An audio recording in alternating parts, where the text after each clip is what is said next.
Imagine walking into like a really crucial boardroom negotiation, like a moment where you absolutely need to project authority and untouchable power. Hey, the high-stakes meeting. Exactly.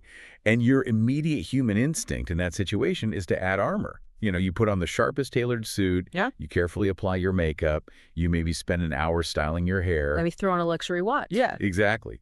You are basically accumulating layers to prove to the room that you are, well, a force to be reckoned with. And that instinct is just deeply ingrained in us, that whole drive for accumulation. We operate on this weird assumption that the bigger our visual footprint, the more heavily adorned we are, the more power we hold. Like, Like we completely conflate the crown with the power itself. and that is exactly the instinct we are dismantling in today's deep dive.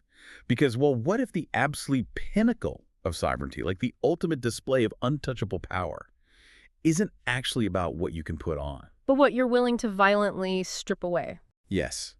Today we are exploring a profoundly misunderstood act, which is a woman choosing to shave her head.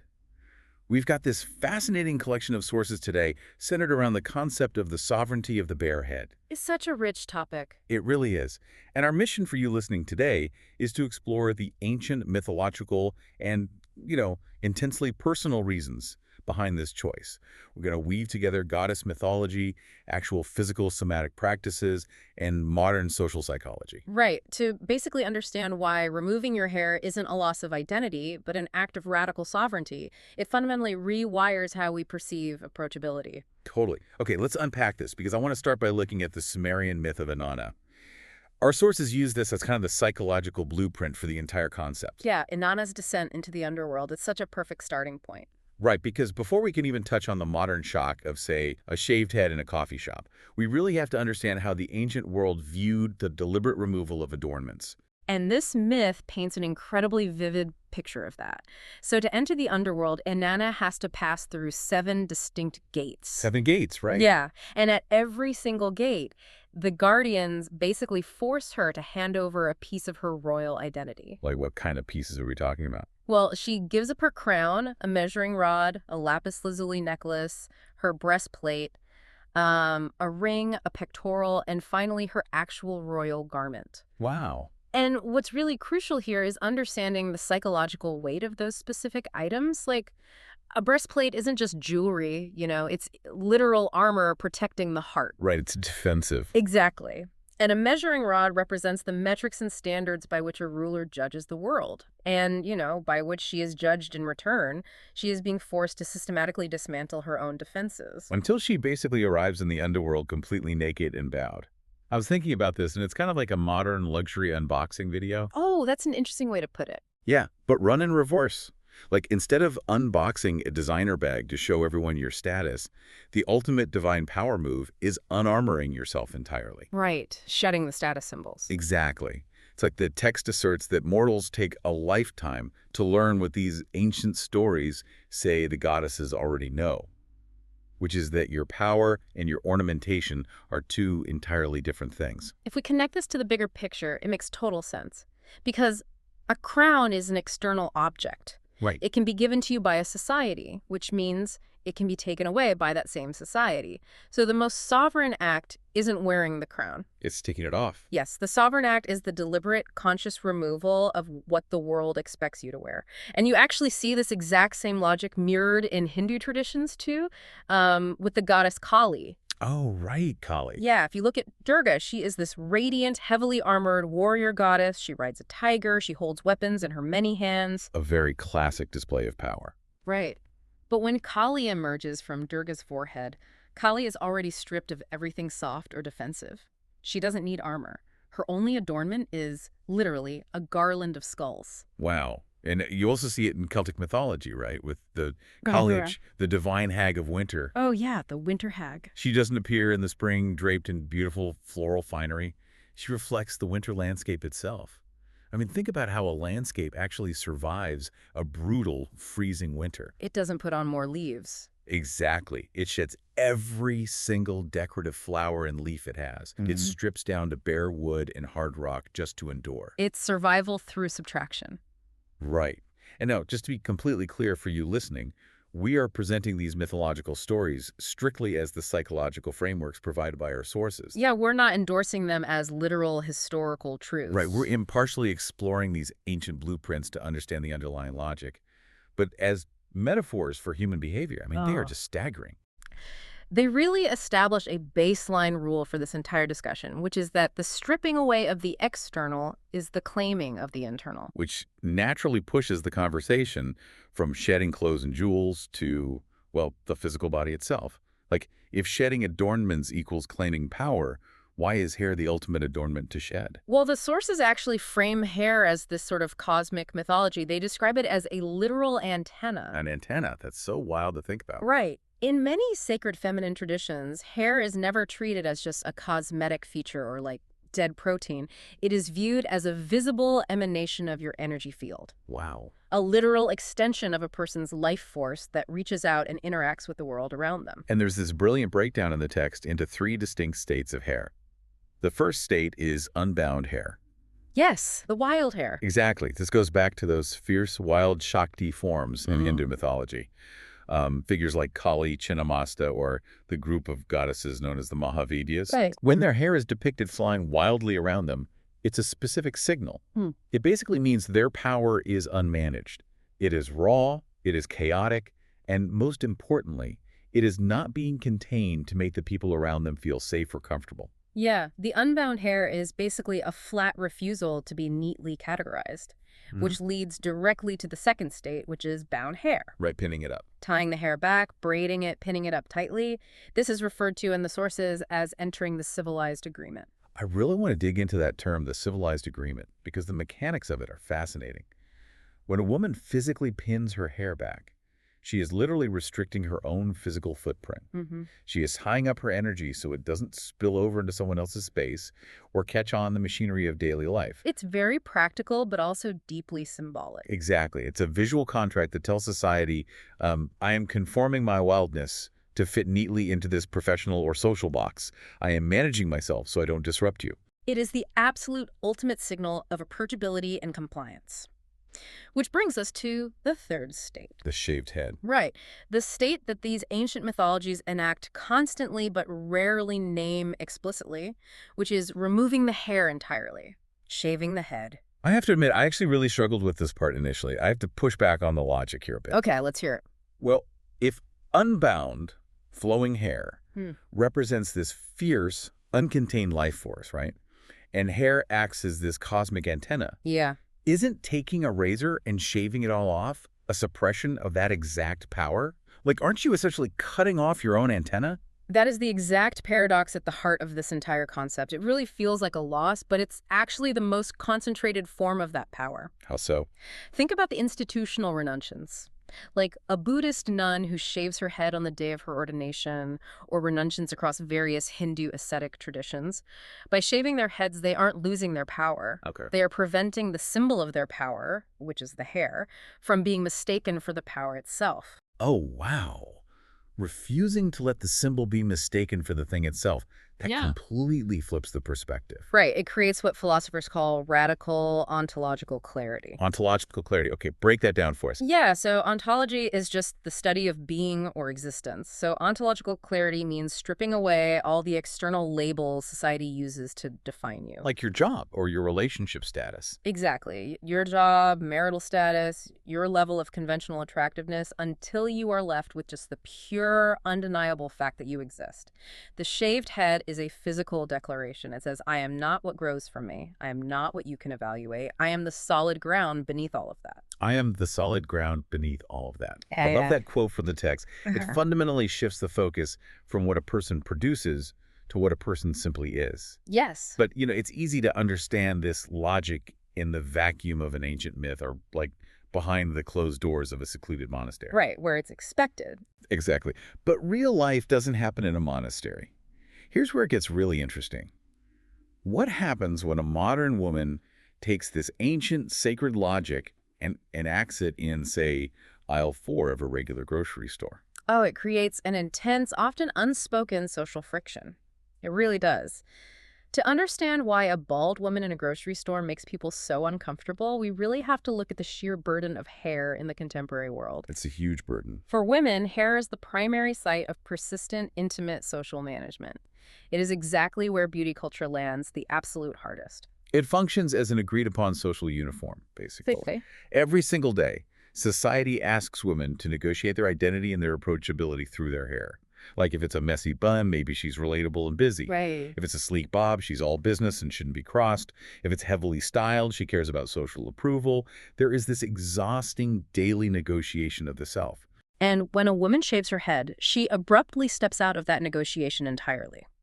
She leaves society with absolutely nothing to grip, like no visual cues to categorize her by. And that lack of visual cues is what makes everyone so uneasy. That lack is the exact mechanism driving the discomfort of onlookers.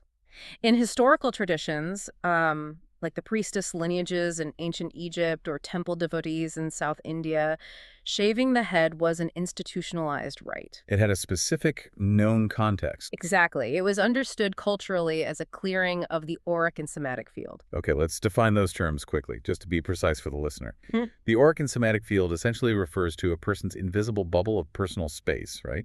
And their internal physical sensations. Precisely. By clearing that field, the priestess was signaling a change in jurisdiction. A change in jurisdiction. Yeah, she was publicly declaring that she was no longer operating under the rules of the normal social world. She had transferred her allegiance to something older, something divine, and the community understood that context.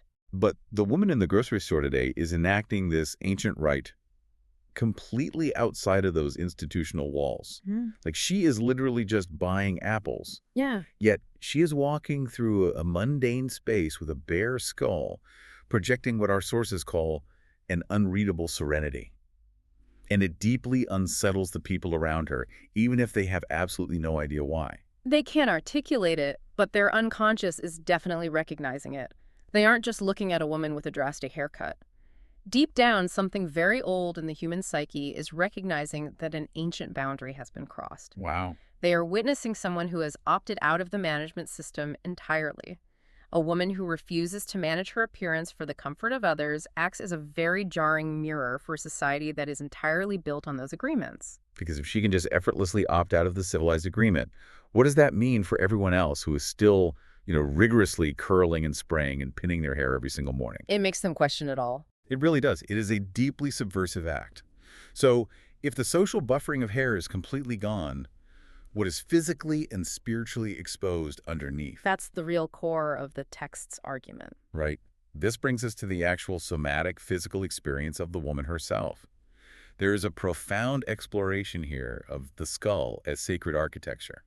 And I have to admit, when I first started reading the sources about the bared skull, my Western brain immediately went to morbidity. Oh, like death and decay. Yeah, Hamlet holding Yorick's skull, Halloween decorations, poison warning labels. In our culture, skulls literally equal death. But what's fascinating here is that the goddess traditions entirely reject that Western morbidity. In Easter iconography, the skull is an object of profound reverence. That's not spooky at all. Not at all. When Kali wears her garland of skulls, or, when Tibetan dakinis are depicted dancing on top of them, it is not a symbol of horror or decay. The skull represents what cannot be further reduced. The foundation. Yes. It is the irreducible seat of consciousness that remains when everything temporal, everything that rots or fades or can be cut away, is just gone. It's the ultimate foundation of the mind. Mm. And the specific focus in the text is on the top of the skull, right? The crown. Crown chakra, yeah. In ancient energetic traditions, this is known as the Sahasrara. It's often visualized as this 1,000-petal lotus at the very top of the subtle body, and it serves as the connection point to higher consciousness. And when the hair is gone, That specific space becomes completely unbuffered. Nothing separates the crown of the head from the open air. It reveals the exact physical location where, traditionally, the divine is said to enter the body. right? But what makes this exploration so compelling is that the sources don't leave this as just a spiritual metaphor dressed up in nice poetic language. It documents a literal physical shift. The somatic shift. This absolutely fascinated me. Women who shave their heads frequently report a massive qualitative change in how they physically experience the world. It's highly documented, yeah. The exposed scalp becomes acutely, brilliantly sensitive. Touch lands entirely differently. Subtle shifts in temperature, register vividly. The boundary between the self and the atmosphere around them becomes incredibly porous, but in a way that feels expansive rather than frightening. Right. I was trying to wrap my head around this, and it's almost like, imagine you've had a heavy, damp wool blanket draped over a sensory satellite dish your entire life. And you didn't even know the blanket was there because you were born with it on. You just assumed the muffled signals you were receiving were how the universe sounded. Exactly. And Okay. then suddenly you take a razor and you pull that heavy wool blanket completely off. The sheer volume of data, like the feeling of a breeze, the precise temperature of a room, the pure, unmediated sensation rushing into that newly exposed satellite dish. It would be intense. It would be overwhelming at first, but ultimately it would be incredibly clarifying. You are finally receiving the raw signal.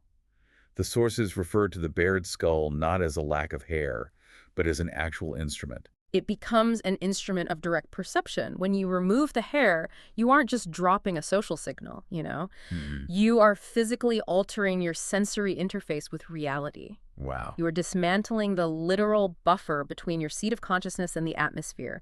You are choosing friction over insulation. So what does this all ultimately mean for us?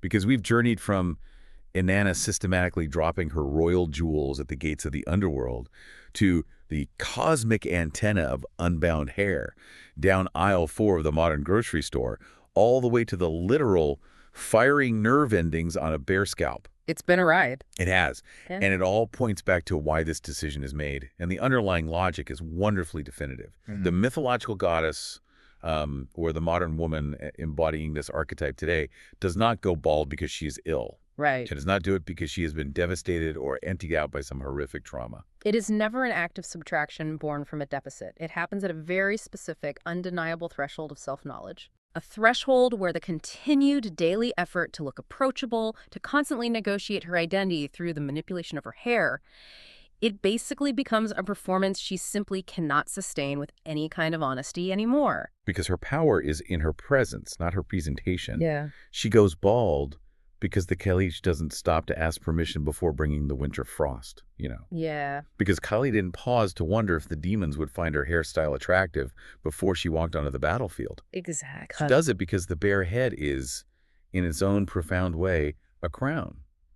But it's a crown that refuses to be decorated. It refuses to be softened. It isn't performing anything for anyone's comfort.